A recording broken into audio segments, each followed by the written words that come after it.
नमस्कार दोस्तों, कैसे हो आप लोग। आज हम इस वीडियो में अगस्त ऑफर 1940 का एक रिवीजन करेंगे फटाफट। तो भैया 1937 में इलेक्शन हो गए थे, है ना। हमने लास्ट वीडियो में देखा Congress ministries resign on the issue on 22 October 1939। Actually हुआ क्या, वायसराय थे उस टाइम पे लॉर्ड लिन लिथिगो।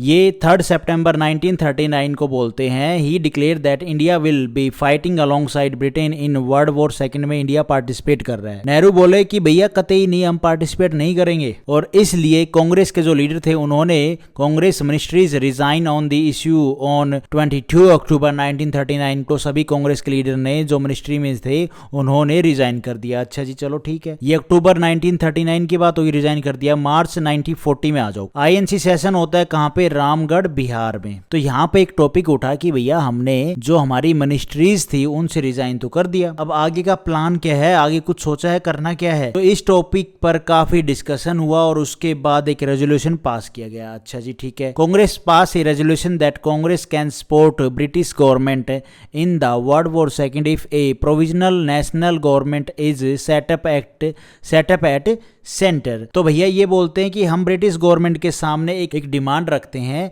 कि कांग्रेस अभी भी आपको वर्ल्ड वॉर सेकंड में क्या है भैया, सपोर्ट कर सकती है, अगर आप सेंटर में एक हमारी प्रोविजनल गवर्नमेंट सेटअप कर दो तो। क्योंकि 1937 के बाद प्रोविंसेस में ही गवर्नमेंट को सेटअप करवाया गया था, ना कि सेंटर में सेटअप नहीं करवाया गया था। Lord Linlithgow was expecting a whole hearted support in world war second from Indian political parties in response to August offer. देखो भैया, वायसराय ने इसके रिस्पॉन्स में जो ऊपर की कहानी आपने पढ़ी कि इन्होंने रिजाइन कर दिया और इन्होंने फिर बोला कि हम आपको सपोर्ट कर देंगे भैया, अगर हमारी आप प्रोविंशियल जो गवर्नमेंट है वो सेटअप कराओ। अच्छा जी ठीक है। तो वायसराय ने इसके रिस्पॉन्स में एक प्रपोजल दिया। इस प्रपोजल को ही अगस्त ऑफर कहा जाता है और ये एक व्हाइट पेपर की फॉर्म में इशू किया गया था। इस अगस्त ऑफर के पीछे लॉर्ड लिनलिथिगो की इंटेंशन ये थी कि अगर इंडियन पॉलिटिकल पार्टी इस ऑफर को एक्सेप्ट कर लेती हैं तो ब्रिटिश गवर्नमेंट को वर्ल्ड वॉर सेकंड में इंडिया का होल हार्टेड सपोर्ट मिल सकता है। अच्छा जी चलो ठीक है। ये Muslim League princely state were already supporting British government in world war second. तो देखो भैया, मुस्लिम लीग और प्रिंसली स्टेट तो ब्रिटिश गवर्नमेंट को पहले से ही वर्ल्ड वॉर सेकंड के लिए सपोर्ट कर रहे थे। और अगर अब कांग्रेस ब्रिटिश गवर्नमेंट को भैया सपोर्ट कर देगी तो ज्यादा लोग भैया आर्मी में जुड़ेंगे, आर्मी में जाएंगे और ब्रिटिश गवर्नमेंट को वर्ल्ड वॉर सेकंड को जीतने में हेल्प करेंगे, उसमें काफी उनको मदद मिलेगी। तो भाई कांग्रेस ने, मुस्लिम लीग ने, प्रिंसली स्टेट ने अगस्त ऑफर को एक्सेप्ट किया या नहीं किया, ये जानने से पहले हम देखते हैं, हमें समझना होगा अगस्त ऑफर की टर्म और कंडीशन उस अगस्त ऑफर पेपर में लिखा क्या था। तो भैया देखो, August offer terms and condition. First, Indian constituent assembly. तो भाई अगस्त ऑफर में जो पहली कंडीशन थी वो थी इंडियन कॉन्स्टिट्यूएंट असेंबली को स्टैब्लिश करने के बारे में। कांग्रेस काफी समय से कॉन्स्टिट्यूएंट असेंबली की डिमांड कर रही थी, जिसे अब अगस्त ऑफर में या जो ये व्हाइट पेपर आया था इसमें एक्सेप्ट कर लिया गया था, मान लिया गया था। अगस्त ऑफर में बोला गया कि एक इंडियन कॉन्स्टिट्यूएंट असेंबली स्टैब्लिश की जाएगी। Congress demand for constituent assembly was considered for the first time. Right of Indians to frame their constitution was recognized. It was also for the first time that a dominion status was explicitly offered. तो भैया कांग्रेस जिस constituent assembly की demand कर रही थी उसको मान लिया गया था। इसका काम क्या होगा, इंडियन कॉन्स्टिट्यूशन को फ्रेम करना। अगस्त ऑफर के जरिए ब्रिटिश गवर्नमेंट ने इनकी पहली बार इस बात को माना था कि इंडियन खुद से अपना कॉन्स्टिट्यूशन फ्रेम कर सकते हैं और ये प्रॉमिस किया था कि इस कॉन्स्टिट्यूएंट असेंबली में सिर्फ सारे के सारे इंडियंस होंगे और गोल होगा डोमिनियन स्टेटस का। के बाद है भाई second point, executive council of viceroy को लेकर। यहां पर for the first time it was propose to have more number of Indians in the executive council than British member.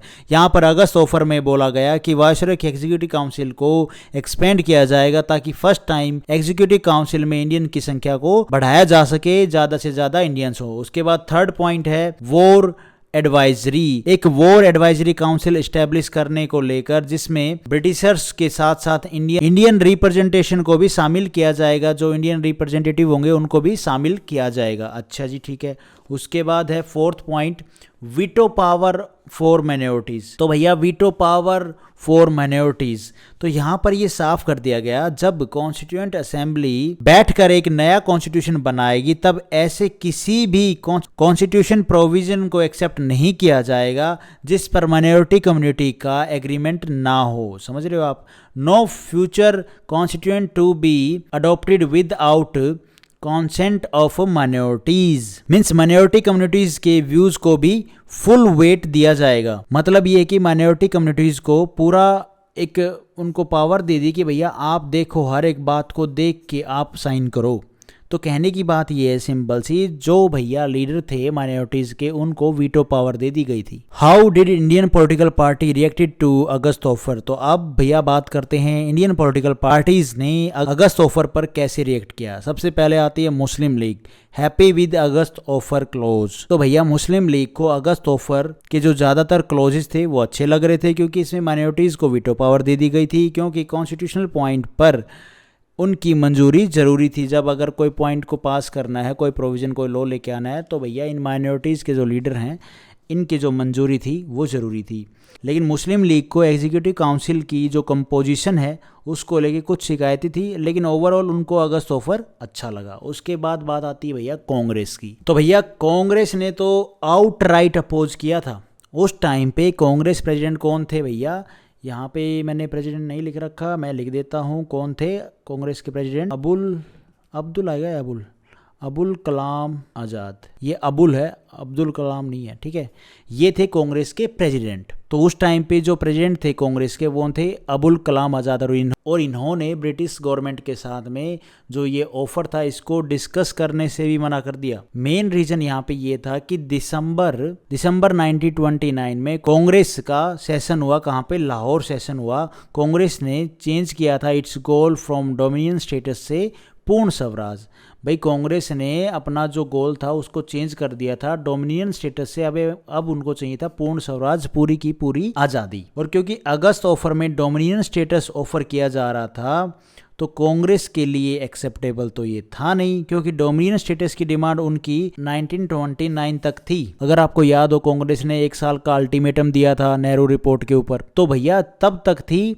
तो जब तक थी इनका क्या है, डोमिनियन स्टेटस की डिमांड। अब ये डिमांड कर रहे थे पूर्ण स्वराज की। All promises in August offer will be fulfilled after the war, that too only if all the communities and political party would help the British in their war effort. British government ने बोला ठीक है, तुम लोग की जितनी भी सारी प्रोमिसेस हैं वो सारी फुलफिल कर दी जाएंगी वर्ल्ड वॉर सेकंड खत्म होने के बाद। लेकिन इन्होंने ये क्लियर नहीं किया था कि आज़ादी मिलेगी या नहीं मिलेगी, लेकिन जो कांग्रेस की डिमांड थी वो पूर्ण स्वराज की थी। ये चीज आप ध्यान रखना, ठीक है। तो भाई कांग्रेस ने तो क्या है, अगस्त ऑफर को रिजेक्ट कर दिया। तो यही था गाइज अगस्त ऑफर का एक रिविजन। अगस्त ऑफर डायरेक्ट क्वेश्चन बनेगा, अगस्त ऑफर कब हुआ? 1940 में, ठीक है, डायरेक्ट क्वेश्चन। तो thank you for watching this video. आपको ठीक लगी तो लाइक करना, चैनल पे नए हो तो गाइज सब्सक्राइब करना।